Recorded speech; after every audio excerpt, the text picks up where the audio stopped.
Hi, my name is Selvin Intong. Welcome to this short video presentation of mine, highlighting the result of my short research concerning the exegesis of Colossians chapter 2, verse 16. The delimitation of my research begins in verse 14 and ends in verse 17. I have chosen this topic because the passages in Colossians chapter 2, verses 16 to 17 became the most common tool of some other pastors and even some laymen claiming that, they're claiming that Paul was proposing that the Sabbath has been abolished. And let me just continue and state the problem that is in this paper. The statement of the problem of this paper regarding this study dwells on whether or not the Sabbath mentioned by Paul in this letter to the brethren in Colossae in chapter 2, verse 6 is about the weekly Sabbath, or shall I say a creation Sabbath. Was he proposing to abolish the weekly Sabbath, since this particular Sabbath that he had mentioned is he said in verse 14 is just a shadow of things to come.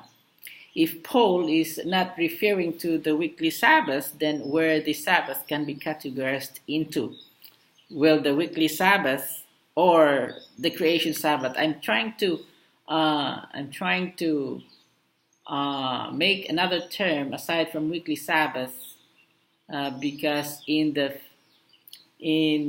my research there are also weekly Sabbath aside from creation Sabbath that belongs to the feast. They have the 7 Sabbaths, and the 7 Sabbaths could be categorized as weekly Sabbath as well in the context of Paul in Colossians chapter 2, verse 16. So when we say weekly Sabbath, we should also try to categorize or emphasize whether this is a Sabbath belongs or categorized into the festival Sabbath, especially in the book of Leviticus chapter 23. In the Old Testament, the feasts and festivals, this concerns also about Sabbath. It talks about Sabbath, and there are festivals that last 7 weeks, and between the 7 weeks there are by week also called Sabbath. So here the focus of the study is just to determine whether the Sabbath Paul mentioned in verse 16 is a weekly creation Sabbath. Is this the Sabbath that mentioned in the Genesis or Exodus in the Decalogue that says, remember the Sabbath day? So here we go. The purpose of my study was to determine the significance or the significant understanding of the word Sabbath in connection to the shadow of the things to come in the context of Paul's message in Colossians chapter 2, verses 16 and 17. And number 2, to identify whether the Bible has mentioned has mentioned several kinds of Sabbath, and identify where this particular Sabbath of the text stands or be referred to. And then number 3, the purpose of the study, to understand what Paul really meant about the shadows of things to come, and to specifically identify what qualifies as shadows of things to come. So it is just to purposely collect all possible facts and informations that will help find the contextual understanding of the passages in Colossians chapter 2, verses 16 to 17, and then evaluate and discover the biblical facts from different scholars that contribute more knowledge about the statements of this problem, whether or not the Sabbath is a creation Sabbath or weekly Sabbath. So hopefully it will lead to the recommendation of the right interpretation of this passage. All right, so here we know that in this research I found out that the historical background of this letter. Paul, in my research, Paul is not the one who started the church in Colossae. It was his convert. His name Epaphras. He was the one who started the work there in Colossae, and then he reported to Paul concerning what was going on, and there was an issue concerning some visitors. In my research, some scholars mentioned visitors, those people preaching different gospels and different philosophies aside from what they have been taught by Epaphras. All right. So Paul was definitely in the context in verse 4, verse 5.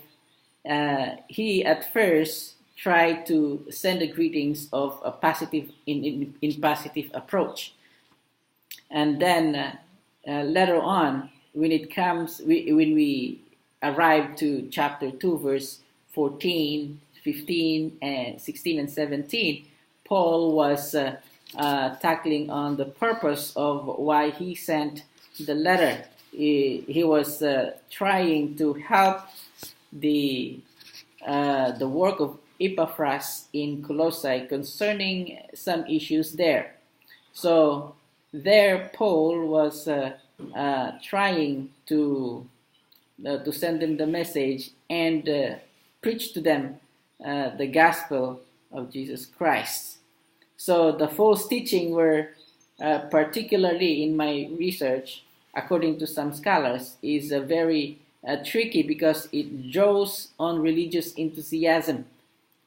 This is why the letter's major concern of Paul was to exhort the Colossians in the face of false teaching, which emphasized the ascetic practice as a means of experiencing God's presence in a more meaningful way. So there, Paul was trying to make them, give them more knowledge concerning the gospel of Jesus Christ. Now, we know that this letter is, of course, this is not Colossians chapter. This book Colossians is not a book of prophecy. It is just a letter, a simple and normal letter, like we do, sending letters to our friends and relatives. And the main purpose of this letter was to emphasize why they have to strengthen their faith and their understanding, opposite to what the philosophy or strange philosophy of the visitors or other people that is present during that time in Colossae.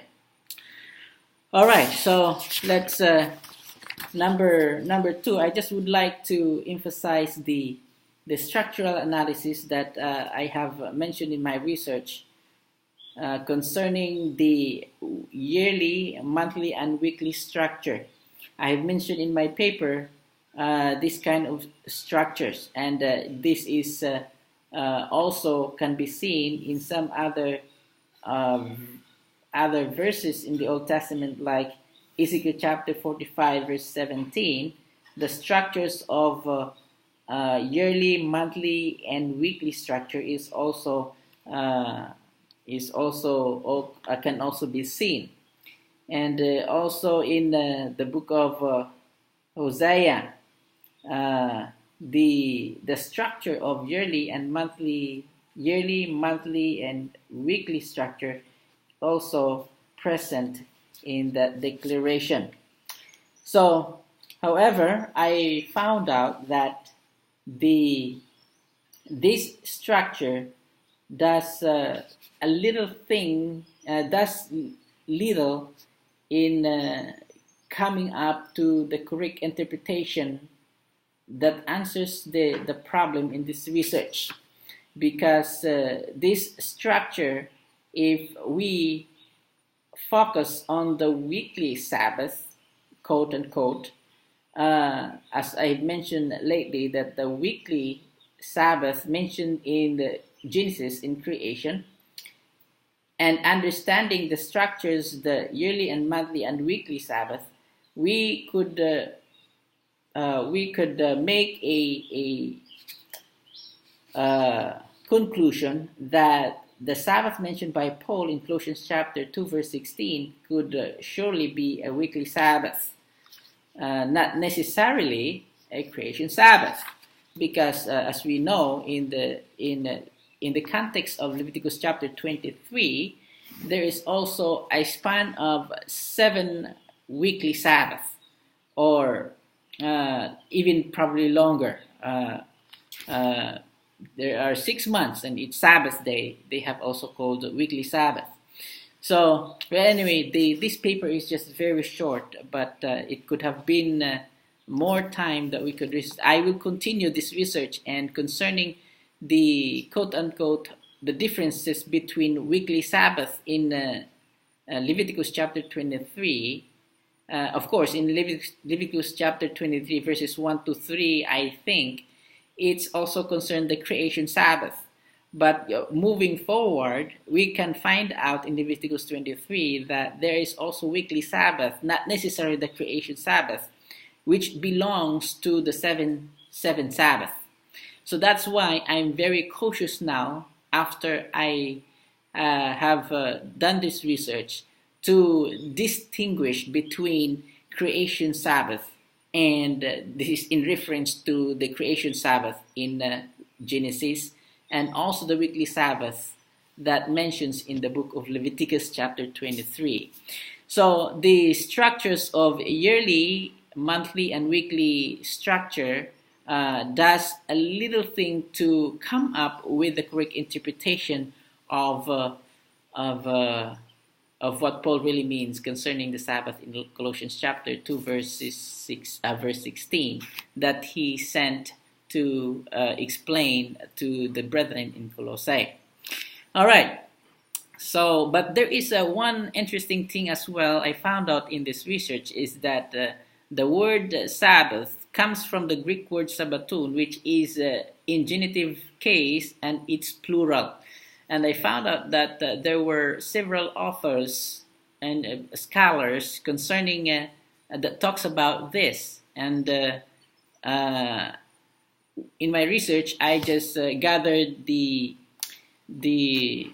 parallelism of. I gathered the different versions of the Bible concerning the Sabbaton. Some versions, like for example, the International Version, the Sabbaton is being written as a Sabbath day.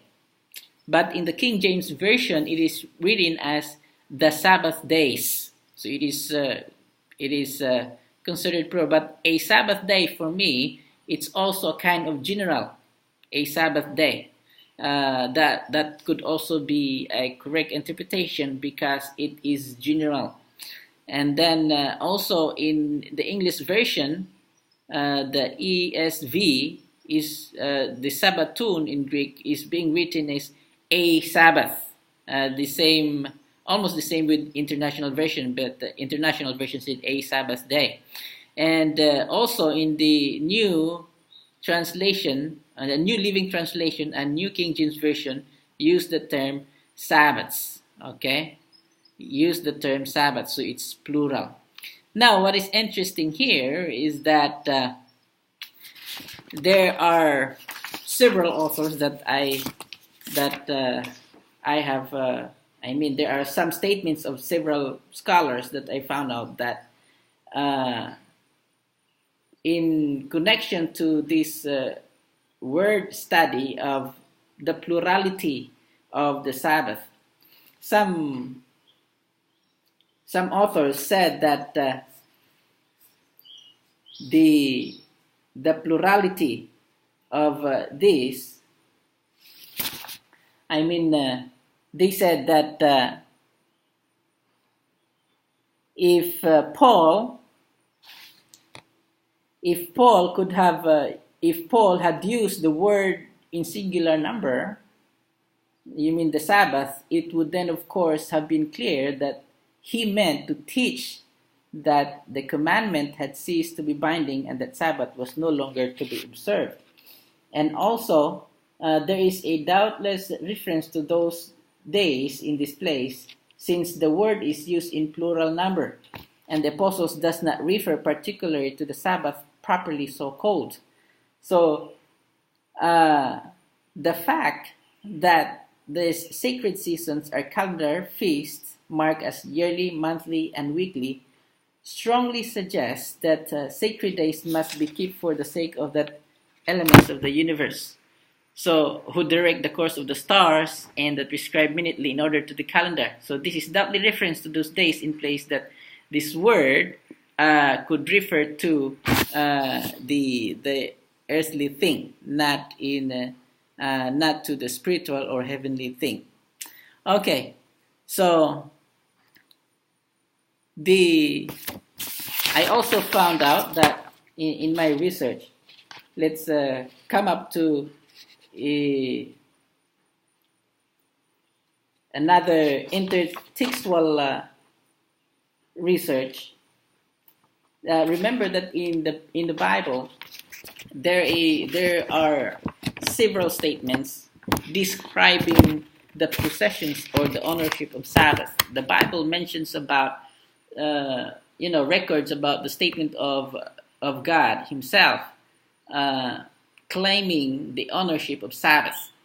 Now, I will just in short, I will just give you a highlight of what I found out in the Bible, that in Ezekiel chapter 20, and Ezekiel mostly in chapter 20 and 23, there are statements there and a command of God to His people to keep, and I'm quote, to keep my Sabbath.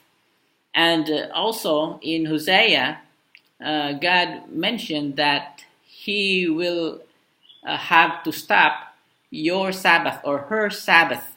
So basically, it is very clear that in the Bible, God specifically mentioned or describe a Sabbath which is He claimed His.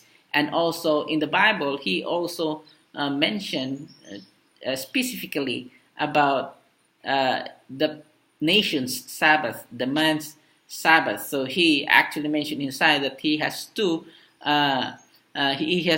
make an end of her Sabbath and festivals. So this is very interesting because which the Sabbath Paul mentioned in his letter to Colossians, is this belong to the statement of God, my Sabbath, or their Sabbath? So today, this time in this presentation, I just found out that since Paul first gave us a hint in verse 14 concerning the handwriting of ordinances. So in my research in Greek, handwriting, sorry if I be delayed in looking at it. So I think I was putting it in the intertextuality part of my research. So here we go. The word handwriting from the Greek verse has simply translated according to composition of noun, sier or hand, grapho to write, which properly an autograph, and especially note of hand. The word of ordinances in Greek is tois dogmasin, in ordinances consisting in and written in, suggesting by handwriting, which Paul, the main author of this letter in Colossians, had described as against and contrary to us in verse 14. So we have to we have to, at least make a clear and deeper study concerning the handwriting of ordinances, which is just an orthograph, which is just a handwriting. And another description is that it is against us, contrary to us. So, meaning to say that the Sabbath that he mentioned in verse 16 belongs to the description of the ordinances in verse 14. The Sabbath that he mentioned in verse 16 could never belong to the category of another law aside from what he had mentioned from verse 14 to verse 17. So the Sabbath, since he mentioned handwriting, the Sabbath in which actually the handwriting belongs to the ceremonial festivals. So that means the Sabbath here in Colossians chapter 2 verse 16 is very sure that it belongs to the ordinances in verse 14, which is we can call as ceremonial law. We know another research that we can do about comparing the ceremonial and the moral law. We know that ceremonial law was already being abolished. It is sure, as a highlighting of this reason, it is very sure and certain that there was something that was abolished. However, the Sabbath and the festivals were abolished, linked to Leviticus chapter 23, verses 4 onward.